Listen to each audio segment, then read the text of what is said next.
Okay, great. Thank you very much for the kind introduction. Like Elena, I was also looking at the context of the day, and I'm going to be talking a little bit about some very contemporary things, but then really delve into my own research, which has more focused on migrant women. That includes also women from refugee communities, refugee women, and questions of mothering and citizenship. But first, I'd like to really start with a question. We are always talking, of course, about the current refugee crisis, and there's, of course, no doubt that we are experiencing a humanitarian and political crisis of international and global dimensions. The UN Refugee Agency said the number of people driven from their homes by conflict and crisis has topped 50 million for the first time since the Second World War, with the Syrians being hardest hit. And according to the BBC, on the 9th of November, the IOM counted 3,406 people who've died in the Mediterranean in 2015. And of course, these are very grave numbers. But I'd really like to start by questioning our perspective of perceiving this as a crisis of refugees rather than a crisis of immigration restrictions and border controls. And I know this is probably nothing new in this context for most of us today, but still I believe it bears spelling out again and again, actually, to remind us.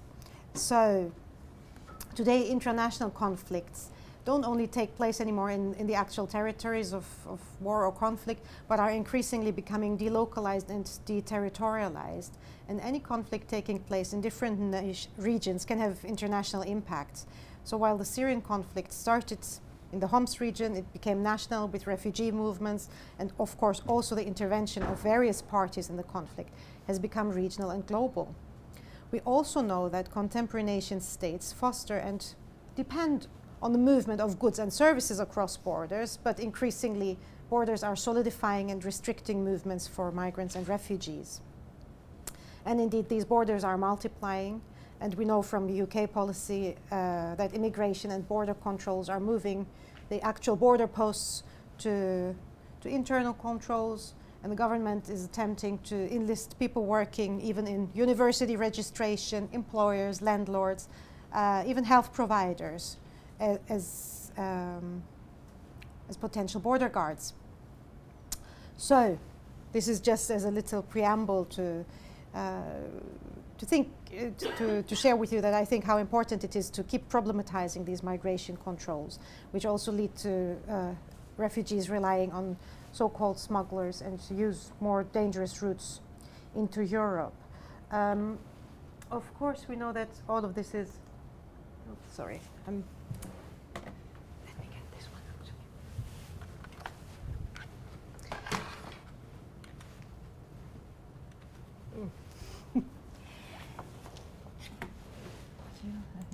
Thank you. Yeah, of course we know that all of this is gendered, and I just wanted to remind us that of course these gendered impacts start, already at in the situation of conflict. And conflicts affect men and women in different ways.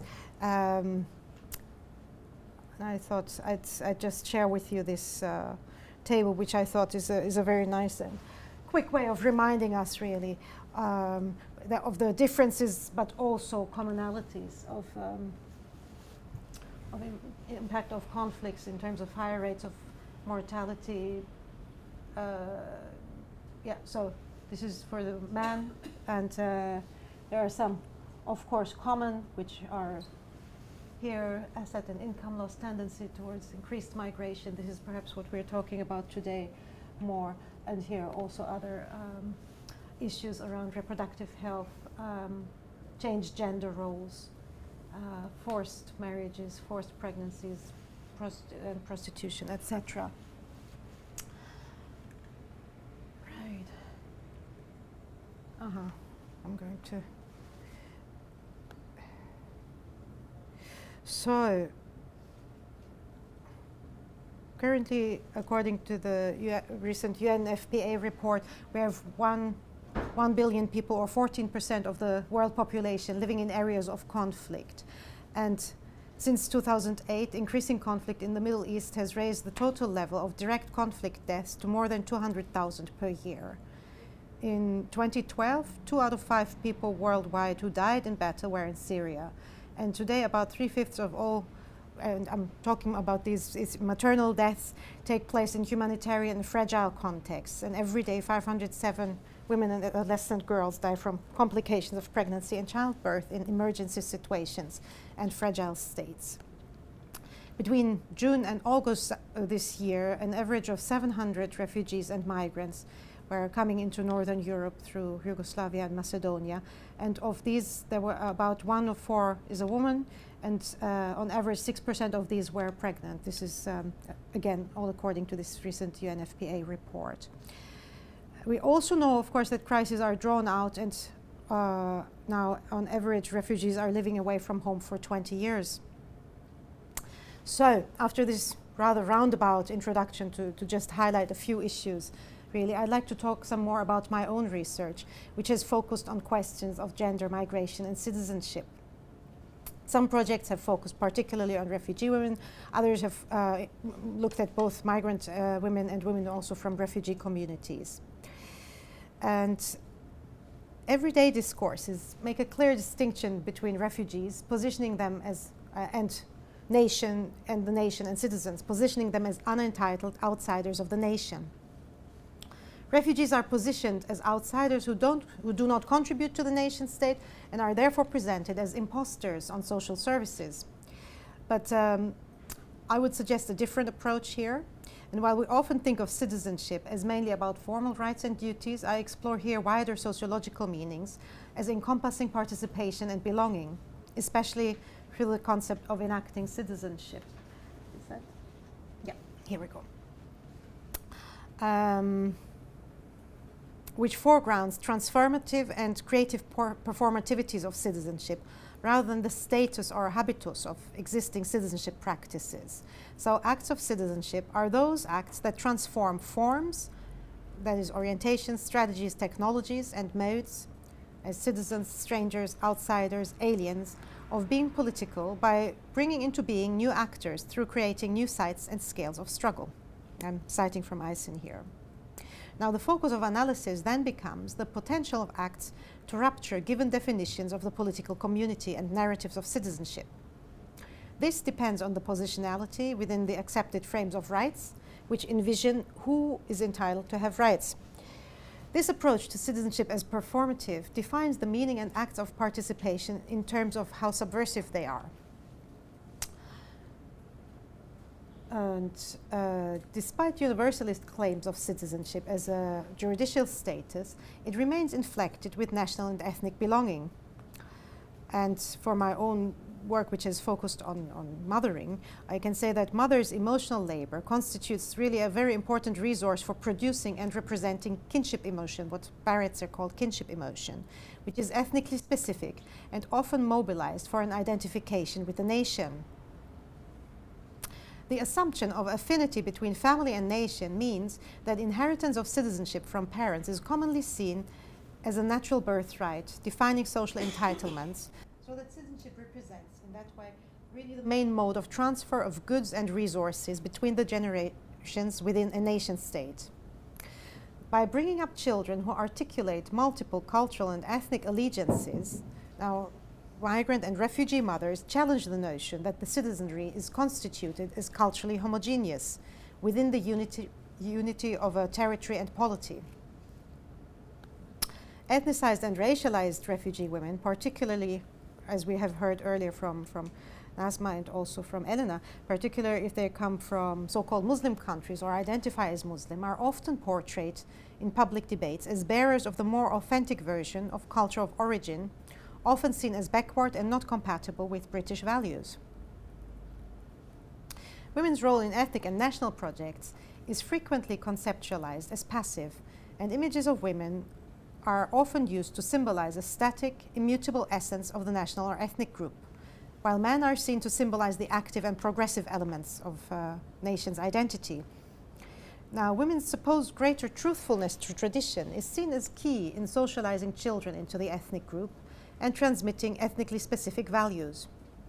In the context of migration and refugees, of course, where women are subjected to two sets of norms of femininity, the pressures on women as mothers to transmit ethnically specific values and cultural resources to the children may even be greater. Yet, and the literature on migration and families tends to emphasize migrant women's role in preserving and reproducing the culture of origin.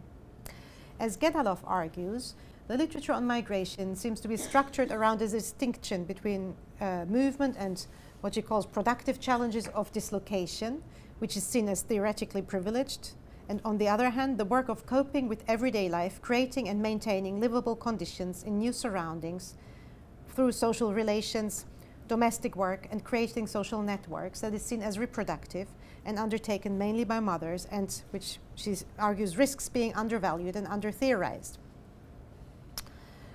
Mothers' reproductive work of childbirth and childcare, and the work of reproducing cultures and structures of belonging, such as the passing on of culturally specific histories and traditions regarding food, dress, family, and other interpersonal relationships, has been conceptualized in Western thought as linked to sameness and as a mere repetition, in contrast to the more creative generation of difference and becoming that is associated with the public sphere of production. I'm unquoting. And hang on, I actually should go. I made a mistake, so this should come here. This is a slide from a photographic exhibition of refugee mothers in East London, in Hackney, where actually many of the photographs were focused on domestic activities like this, food preparation. And and I think that this shows in many ways the centrality that the mothers give this activity in representing their everyday lives. And often these types of activities are thought of as constructing a sense by home, by reproducing the tastes and smells of the home, where people come from. And refugee mothers are seen as engaging the production of the more originary type of culture of their country of origin, rather than engaging in the production of new identities. But of course, this is a very problematic distinction. On one hand, migrant women are mostly made responsible for creating a stable home, and this, of course, is a particular challenge for refugee women who have moved in very turbulent circumstances. And on the other hand, migrant women's embodied reproduction is also becoming a site of repetition and innovation, which are both happening at the same time. So that activities of preparing the food of home, so-called home, in a different place, perhaps with different ingredients that have to take a different journey, perhaps with slightly, is an example of the ways in which repetition can produce something new. And this is just a small example for the ways in which refugee mothering can constitute also an epistemological intervention into cultural and social processes of making ethnic groups, negotiating their boundaries and their associations with rights and responsibilities, and in this way, in short, an enactment of citizenship. So in my work, I've, rather than asking how we can integrate refugee women to make them more useful members of this society, I proposed a different research question as more productive, and that is, what happens if we recognize that they already contribute to citizenship through their caring and cultural work in raising their children, and which new understandings of citizenship can we gain from taking seriously their contributions?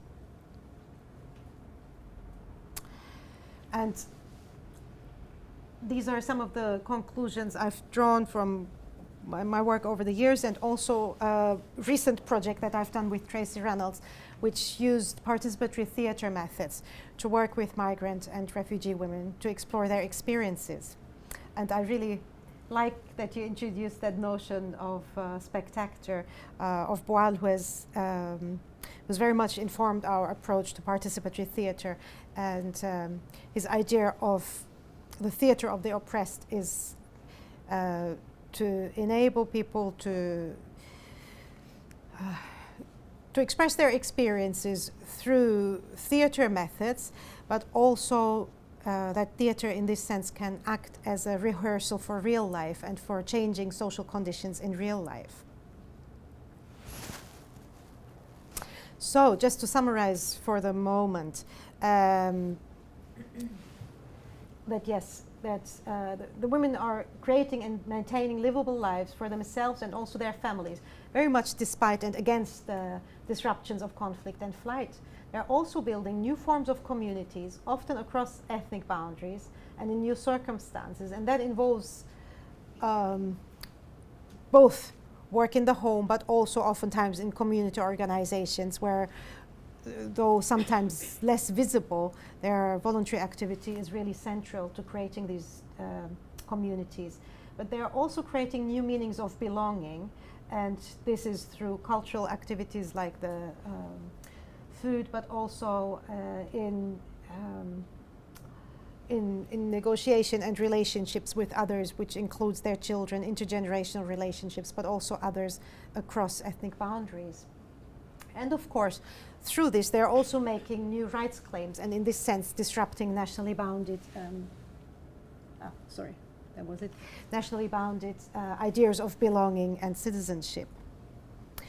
So I'd like to end with a couple of clips from our theater work. We've been working together over a period of about 2 months, and we got to know each other and developed shared knowledges. And this is really what this theater for me is very much about, to allow a space where migrant women, refugee women can develop a space to share their personal knowledges, but also to develop collective knowledges and to articulate them as subjugated knowledges that can contest existing narratives. And I think I should maybe take a step back. This particular methodology has been developed in another research project which did focus actually on refugees. And my colleague Irini Kaptani has worked on this, and she has argued that, she and Nira Yuval Davis, they've argued that these methods of embodied representation and embodied research are particularly suitable actually in working with refugees, because they can challenge some of the power relationships that Elena has already spoken of, that exist between researchers and refugees. They can actually compensate for a lack of cultural and social capital, and especially linguistic capital, perhaps, right? And also because these are group processes, it's a really useful method to shine the light away from individuals where they have to perform as the refugee, right? The victim identities that Elena has already mentioned, but really allow them to enact particular